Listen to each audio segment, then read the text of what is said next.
Hi there. Today what I wanted to talk to you about was basically choosing the right company.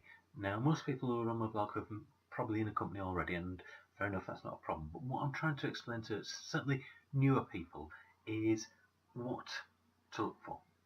Now, a lot of people will go to the first network company that comes to them.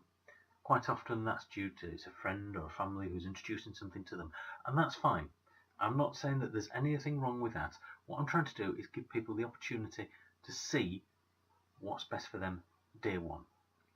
Now, personally, my wife and myself have been involved in quite a number of network marketing companies before they found the right one for us.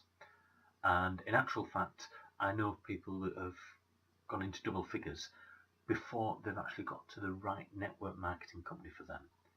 What I'm trying to do is help people get through that, because there's out there is you get involved in it and then you find out it's not working for you, and it can be, well, heartbreaking to a degree. So, first thing I'm going to suggest is if you're looking at a network marketing company, certainly within the UK and within USA, and I believe that there's similar in Australia and quite a few other companies, is the Direct Selling Association. Now, the Direct Selling Association is an independent body set up to regulate this industry. And in essence, if a company's registered on there, you're fine. It doesn't mean that you will personally make profit on it, it just means that the company itself is fine and worth looking at. The second thing I'm going to suggest that you do is look for a company that you would use. So, for example, in my situation, cosmetics are never going to do with the world of good. I don't know a thing about lipstick, don't want to ever know anything about lipstick, it's not my sort of thing. What I would do if I was looking out for a new company, and this is what I've done now, and it's made the world of difference to my recruitment, my ability to sell the products, etc., is look for something that I would personally use.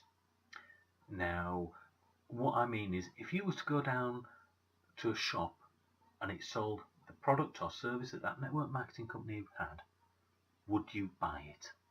Would you use it? And would you feel comfortable doing so? If the answer is yes, you're 50% the way there.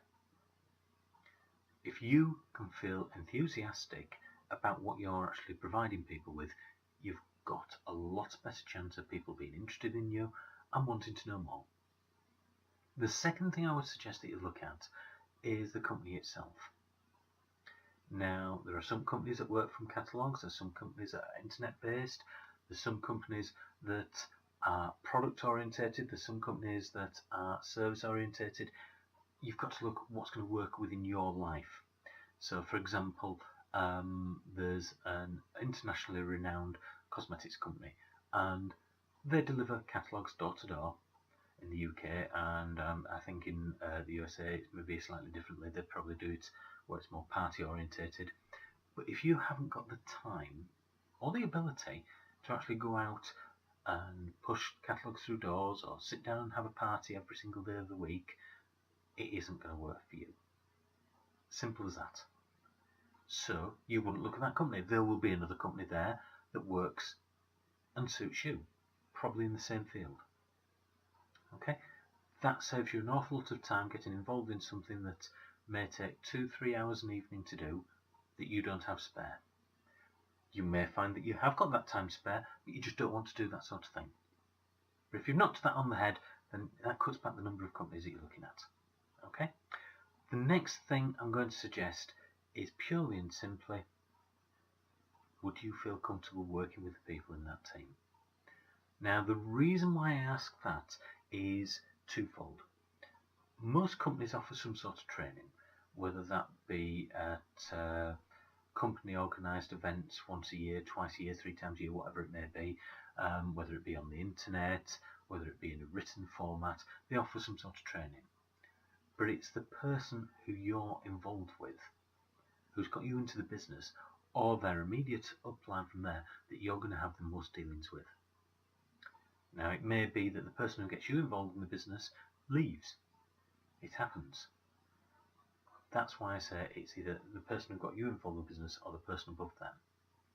Because if you can work with that people, you don't necessarily have to love them, like them, but you feel you can work with them, either over the phone or face to face, you're there.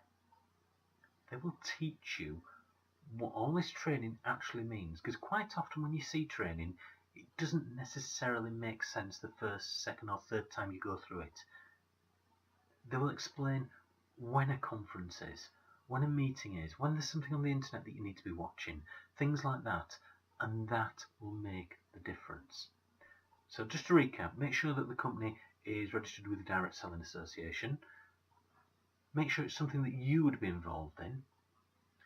Make sure it's something that just fits your criteria in life, your time, facilities, what's going to fit around your life. And thirdly, that you can actually work with the people within that company. If you can hit all those, you're going to cut back the odds to getting the right company to begin with. If you get the right company to begin with, you will rock it. Simple as that.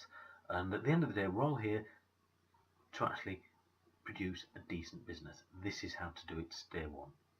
Anyway, if you've got any questions, by all means ask me them, and hopefully I'll speak to you in the next video. Thank you.